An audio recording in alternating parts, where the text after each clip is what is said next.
Nilimwambia asiguse mlima, si ndio? Nilimwambia asiguse nini? Nilimwambia asiguse nini? Aligusa hakugusa? Aligusa mlima? There's not going to be an election in 2027 for presidential. Say that again. Yes, there's not going to be a contest. Mimi naweza kukufanya one-term president. In politics, nothing happens by accident. If it happens, you can bet it was planned that way. This famous quote by Franklin D. Roosevelt rings loud in Kenya's current political theater. Watu wako na kazi ngumu sana. Kushindana na mimi, wako na kazi ngumu. Wako na kibarua kubwa sana. Na bado, mimi napanga tu kazi. Siku yenye tunaangaliana hata siasa kwa maneno. With the 2027 drawing closer, a storm is brewing in the heart of government, and one of its own, Moses Kuria, has sounded an alarm that is shaking the political class to its core. Could the one loyal Kuria be right that Kenya may not hold elections in 2027 and that President William Ruto's grip on power could soon crumble? And let me shock you. So, kuna watu, there's some people who are doing exams, who are doing practice for a football match that will not happen. There will not be that kind of presidential content. There's not going to be an election in 2027 for presidential. Say that again. Yes, there's not going to be a contest. Let me ask you, 2002, yeah. Was there an election? There was. So it's not Bastambo. Yes. Kibaki had been pre-agreed. Have you ever seen that margin again? No. Ilikuwa ngapi? 71 to 20 something. Yeah. Is that an election? That is almost like we're almost rivaling Museveni with his 98%. So because it was a movement. Yeah. So 2027 will be another movement like 2002. There's not going to be an election in the sense that you are thinking. There's going to be so much consensus in the country. Wazee wataketi chini. They say we have two options.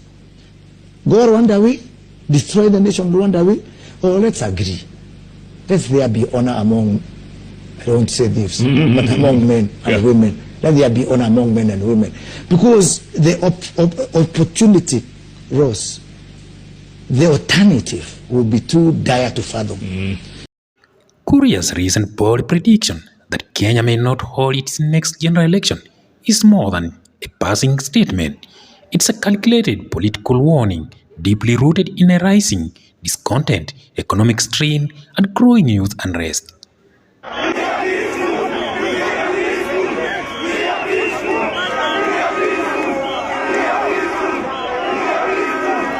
His assertion has triggered sharp debate across the political spectrum, especially considering his prior affiliation with the president.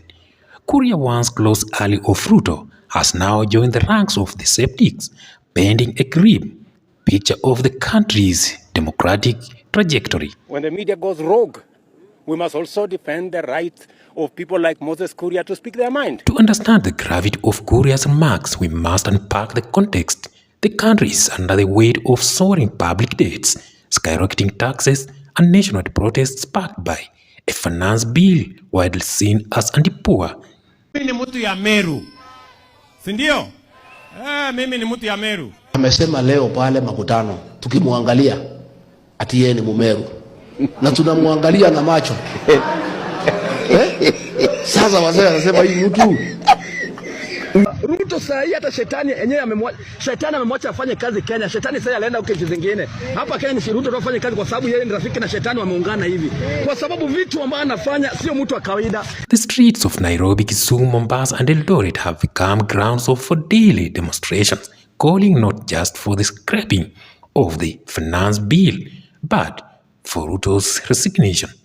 In this volatile climate, Kuria's words, there may be no elections in 2027, suddenly seem less like wild prophecy and more like a real possibility.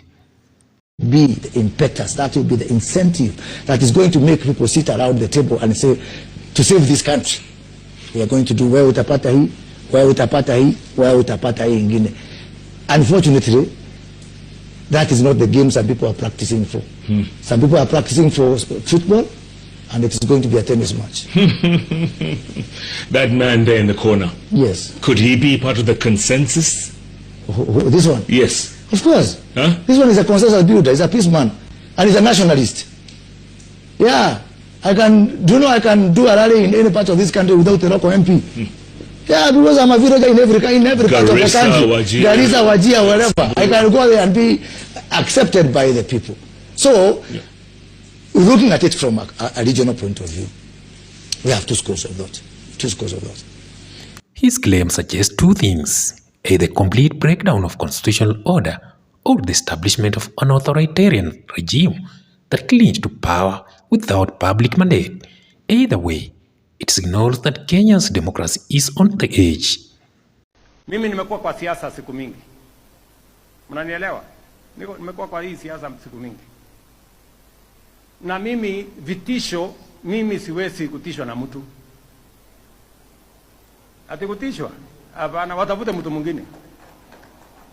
Ati na makelele. What makes this prediction even more startling is that it comes from someone who once helped Ruto build the very political machinery that brought him to power. Kuria's defection therefore feels like a betrayal or a desperate call to action before the country slips further into chaos. Leo hii wakiweka hapa William Ruto na waeke hapa Kondo, mutapigia nani kura? Mutapigia nani kura? Kondo! Kondo ama William Ruto? Harambee! The big question remains, why would Kuria predict such a dramatic scenario now? Some analysts suggest it is a strategic move to position himself ahead of political realignment. Others urge it's born from a genuine concern over Ruto's failure to address national grievances. Kuria, who has always branded himself a populist and voice for the common man, may be trying to distance himself from a sinking ship. William Ruto has sunk our country so low that he is using goons to run the country. Wakati ya Gen Z alitumia huyu Sakaja na PS Raymond Omolo. But his remarks also expose something more serious, a fractured Kenya Kwanza alliance. Whispers from inside suggest growing tensions between key power brokers. Cabinet secretaries openly contradict the president. Governors, MPs, and civil servants are losing confidence. Could this be the beginning of a political mutiny? Na hiyo 2027 nitakuwa nimejipanga mbaya sana. Kuria's warning about 2027 also hits at the heart of the public mood. A significant section of Kenyans, especially the youth, feel betrayed. Promises made during the 2022 campaign have been broken. The cost of living has skyrocketed. Taxes are eating into livelihoods. Police brutality has returned with deadly force. Many feel this government is governing through fear rather than service. The sense of despair has pushed citizens to reclaim their voice through demonstration, and that spirit of resistance could be what Kuria is tapping into. Still, the possibility of skipping a constitutional election remains extreme, but not unmanageable. Kenya has painful history with the stolen election, state overreach, and politically motivated violence. If public anger boils over and governance continues to deteriorate, the country could be plunged in a state of emergency, and in such case, democratic process, including elections, may be shelved under guise of stability. And it is also the reason why when I came into office and appointed a very effective Minister for Trade, Moses there, he's traveled to 20 countries. Kuria's message may be grim, but it forces the nation to confront a critical moment. As the protests continue, the political elite must decide whether to listen or to suppress. The decision made now about the finance bill, police conduct, and how the government treats dissent will determine whether Kuria's prediction becomes self-fulfilling prophecy or a sobering wake-up call. So as fire on the streets burns brighter and louder, the question we must all ask is, are we heading for reform, or are we silently watching democracy die?